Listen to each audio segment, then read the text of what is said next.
قرآن کے اندر وہ ایک آیت ہے کہ جب تم پھنستے ہو تو تم میری طرف لوٹتے ہو، جب تم نکل جاتے ہو تو تم یہ کہتے ہو کہ یہ میرا ہی علم تھا، یہ میری دانشوری تھی کہ میں نکل گیا ہوں. یہ اللہ تعالیٰ نے قرآن میں یہ بھی بتا دی ہے.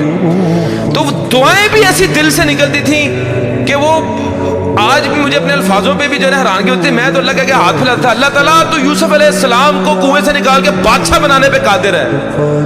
یا اللہ تو یونس علیہ السلام کو مچھلی کے پیٹ سے باہر نکالنے پہ قادر ہے. یا اللہ تو محمد صلی اللہ علیہ وسلم کو غار سے نکالنے پہ قادر ہے. یا اللہ تو موسیٰ علیہ السلام کو فرعون کے اوپر غالب کرنے پہ قادر ہے. یا اللہ تو ابراہیم علیہ السلام کو آگ سے نکالنے پر قادر ہے. یا اللہ میرا مسئلہ تیرے آگے کیا ہے؟ 1.5 مہینہ مجھے آج بھی یاد ہے، 1.5 مہینہ، اور جس چنگل میں پھنسا تھا وہاں سے آزاد ہو گئی. میری 100% ریکوری ہو گئی، میں بالکل ایزی ہو گیا.